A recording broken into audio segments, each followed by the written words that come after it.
Hello students, पिछले part में हमने कुछ चीज़ें पढ़े थे डिवीज़न के बारे में।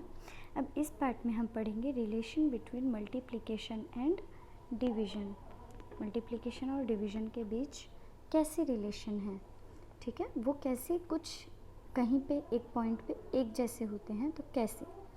You know that there are two division facts for every multiplication fact. Look at the following example. किसी भी मल्टीप्लिकेशन फैक्ट में टू डिवीजन फैक्ट्स होते हैं। कैसे होते हैं वो हम नीचे एग्जाम्पल है वो देखते हैं। 2 इंटू 5 इज इक्वल्स टू 10। 2 5 से 10 हो रहा है, 5 को 2 से मल्टीप्लाई करेंगे तो आंसर क्या आएगा, 10 आएगा। इफ़ अगर 10 आइसक्रीम है जो 5 चिल्ड्रंस में इक्वली दिया जा रहा है तो वो 2 आइसक्रीम सबको मिलेंगे, ठीक है। और तो वो क्या हो जाएगा, 10 divided by 5 is equals to 2। उसी तरह से अगर 10 आइसक्रीम्स हैं, 2 बच्चों में दिए जाएंगे इक्वली तो वो कितना होगा, 5 आइसक्रीम्स देंगे तब वो 2 बच्चों को मिलेगा, ठीक है। तो 10 divide by 5 is equals to कितने होते हैं, 2 होते हैं। उसी तरह से 10 divided by 2 is equals to क्या होगा, 5 होगा। तो इससे हमें क्या पता चल रहा है कि 2 5s आर 10 होते हैं। मतलब 2 टाइम अगर 5 मिल रहे हैं या 5 अगर 2 टाइम्स हो रहा है तो उसका आंसर आएगा 10। जैसे कि हमने एग्जांपल में क्या देखे, आइसक्रीम का देखे कि 5 बच्चों को मिलेगा अगर 10 आइसक्रीम तो 2 मिलेगा। उसी तरह से अगर 2 बच्चों को आइसक्रीम मिलेगा तो 5 मिलेगा। तो इससे हमें मल्टीप्लिकेशन और डिवीजन का रिलेशन है वो पता चलता है। उसी तरह से 2 multiplication facts for each division fact. जैसे मल्टीप्लिकेशन के 2 डिवीजन फैक्ट होते हैं उसी तरह से डिवीजन के 2 मल्टीप्लिकेशन फैक्ट्स होते हैं, जिसका एग्जांपल वापस दिया गया है।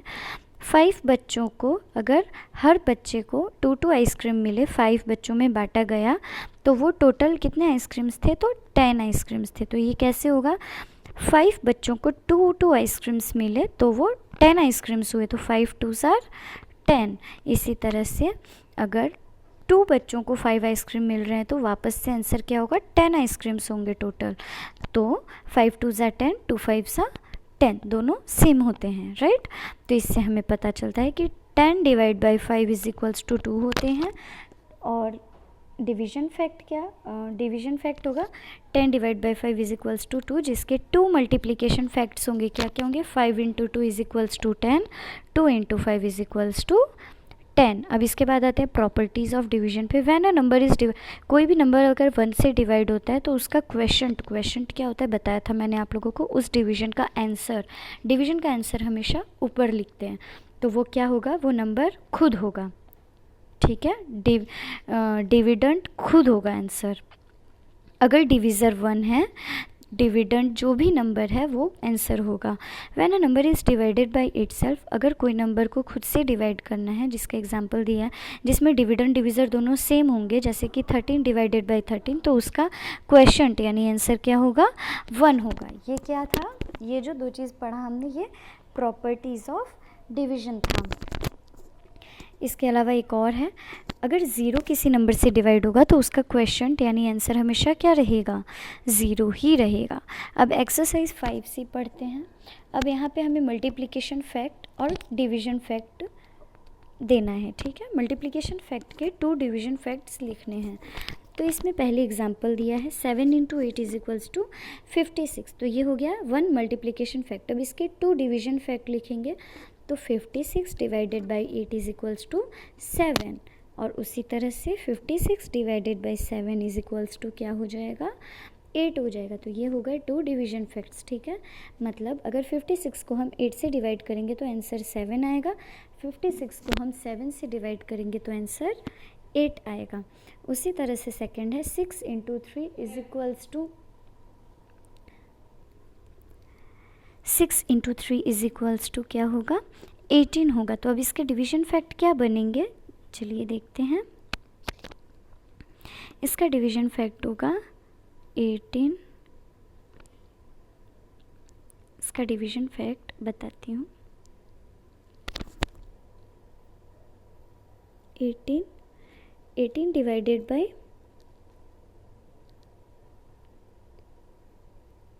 18 divided by 3 is equals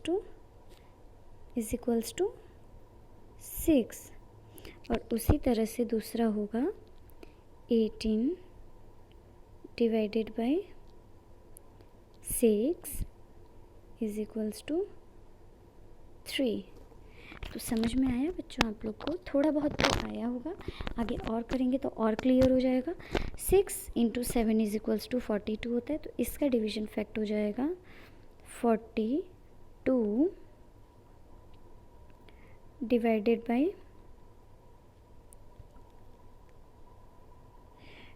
by 7 क्या हो जाएगा, इज इक्वल्स टू 6। ठीक है, और उसी तरह से 42 divided by 6 is equals to क्या हो जाएगा, 7। क्या हो जाएगा, 7। तो इतना समझ में आया बच्चों?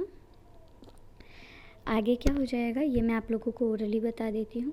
8 × 2 इज इक्वल्स टू 16 है, तो हो जाएगा 16 divided by 2 is equals to 8 और 16 divided by 8 is equals to 2। तो इस तरह से हमें आगे के सारे करने हैं क्वेश्चंस। इसके बाद दिया है कंप्लीट द फॉलोइंग। इफ़ अगर 7 × 3 इज इक्वल्स टू 21 है, तो 21 डिवाइडेड बाई 3 क्या होगा? ये फैक्ट वाले बेसिस पे ही डिपेंड है। तो हमने जैसे यहाँ पे किए थे, जैसे लास्ट क्वेश्चन इसका मैं बता देती हूँ। 36 divided by 4 is equals to 9 है। क्या है? 9 है। उसी तरह से 36 डिवाइडेड बाई 9 क्या हो जाएगा? 4 हो जाएगा। ठीक है, तो इसके थ्रू आप लोगों को समझना पड़ेगा नीचे हमें से क्या पूछा गया है कि अगर हमें ये मल्टीप्लिकेशन फैक्ट दिया गया है तो 21 डिवाइडेड बाई 3 यानी ये वाला है, तो आंसर क्या जाएगा? 7। आया समझ में? यहाँ आंसर क्या हो जाएगा? 7 हो जाएगा। इसके बाद है 88 × 5 इज इक्वल्स टू 40। 8 5 40, तो 40 डिवाइडेड बाई 5 कितना हो जाएगा? 8 हो जाएगा। उसी तरह से 10 × 6 इज इक्वल्स टू 60, तो 60 डिवाइडेड बाई 6 क्या हो जाएगा? बताइए आप लोग। 10 हो जाएगा। ओके, क्या हो जाएगा? 10 हो जाएगा। इसके बाद आते हैं 7 × 4 इज इक्वल्स टू 28 है, तो 28 डिवाइडेड बाई 4 क्या होगा? 7। तो ये अब आप लोगों को अच्छे से समझ में आ गया बच्चों। अब इसके बाद आगे चलते हैं। Use the multiplication table and fill in the blanks. अब हमें टेबल यूज़ करके ये भरना है। तो टेबल से कैसे होगा डिवीजन बताया था मैंने आप लोगों को। 32 डिवाइडेड बाई 8, तो इट मीन्स हमें देखना है कि 8 के टेबल में 32 कब आता है। बताइए कब आता है? तो 8 का टेबल बोलिए। 8 1 8, 8 2 16, 8 3 24, 8 4 32। आया समझ में? सेकंड है 15 डिवाइडेड बाई 3। 3 के टेबल में 15 कब आता है? तो वो आप टेबल पढ़िए। 3 1 3, 3 2 6, 3 3 9, 3 4 12, 3 5 15। इसके बाद 72 8 के टेबल में क्या कब आता है? 8 का टेबल बोलिए।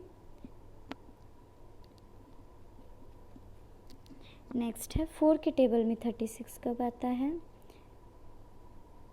10 के टेबल में 90 कब आता है? 10 9 90। 9 के टेबल में 45 कब आता है? 9 5 45। ये समझ में आ गया बच्चों।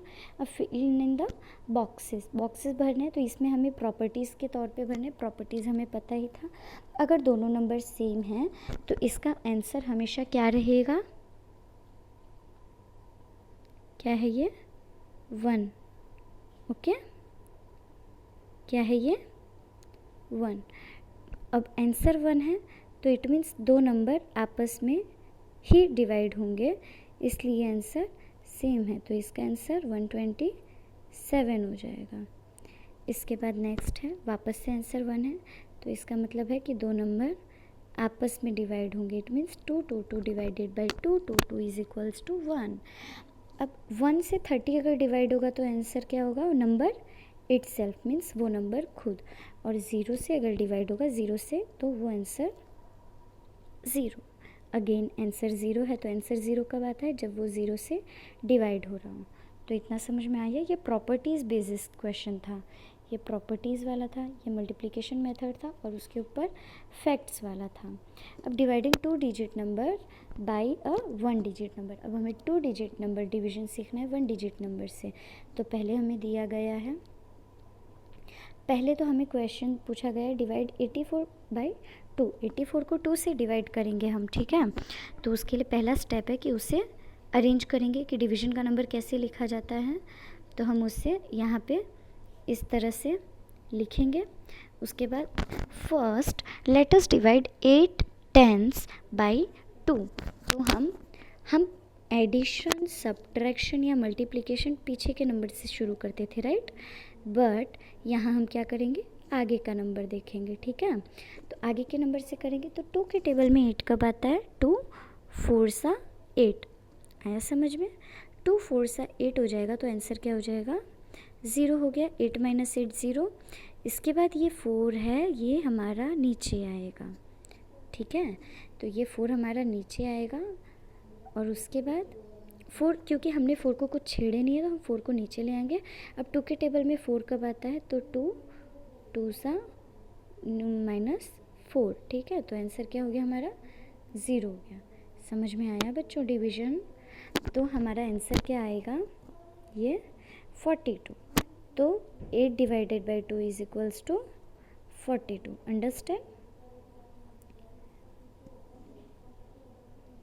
अब अगर हमारे पास रिमाइंडर मतलब आप लोगों को पता ही होगा, ये हमारा है क्वेशंट, ये हमारा है डिविडेंट, ये हमारा है डिवाइज़र। तो ये हमारा क्या होगा, रिमाइंडर। ये हमारा क्या है, रिमाइंडर है। अब तक के आपने हर सम में देखे हो कि रिमाइंडर हमारा कितना था, 0 था। लेकिन आगे हम देखेंगे कि अगर रिमाइंडर 0 नहीं है तो कैसे होगा, ठीक है। तो इसे हम देखते हैं विथ रिमाइंडर। एग्जाम्पल दिया है, एग्जाम्पल देखते हैं। Divide 68 by 3। 68 को हम 3 से डिवाइड करेंगे, तो किस तरह से करेंगे, 3 उसको पहले तो पोजीशन में लिखेंगे, वो जिस तरह से लिखा जाता है, और फिर उसके बाद हम करेंगे 6। जैसा कि मैंने बताया कि पहले हम क्या करेंगे, टेंस वाला प्लेस लेंगे। तो 6 है, तो 3 के टेबल में 6 कब आता है, 3 2 सा माइनस 6 किया है, ठीक है। अब उसके बाद हमारा 8 वापस से 4 ऊपर वाले 4 की तरह 8 नीचे आ जाएगा। तो ये हमारा 8 नीचे आ गया। अब 3 के टेबल में 8 आता है, 3 के टेबल में 8 नहीं आता है। तो अब हम 3 का टेबल बोलेंगे, 3 × 1 इज इक्वल्स टू 3। 8 नीचे आ जाएगा, ठीक है। 3 1 सा 3, 3 2 सा 6, 3 3 सा 9। तो 3 के टेबल में 8 आप लोगों को दिखा क्या, 3 के टेबल में 8 नहीं है, 9 है। उसके बाद सारे नंबर उससे बड़े ही रहेंगे, ठीक है। तो अब हम क्या करेंगे कि अब यहाँ 6 के बाद इस जगह पे आता है ना 8, तो हम हमेशा छोटा वाला नंबर लेंगे, क्योंकि 8 से बड़ा नंबर वो डिवाइड नहीं हो पाएगा, इसलिए हम माइनस नहीं हो पाएगा, छोटा नंबर लेकिन माइनस हो जाएगा। तो इसलिए हम 3 2 सा 6 करेंगे, तो हमारा माइनस करके रिमाइंडर 0 आया। अब 3 के टेबल में देखिए आप लोग, डिविज़र से रिमाइंडर अगर छोटा है तो उसके आगे डिवीज़न नहीं होगा। समझ में आया।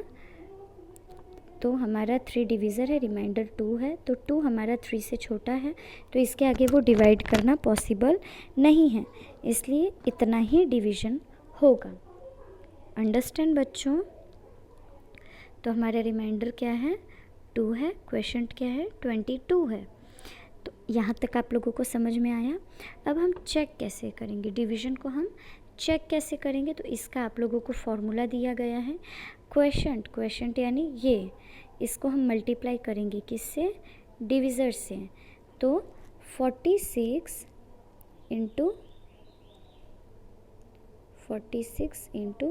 2, 6 2 ज़ा 12, कैरी 1 हो जाएगा,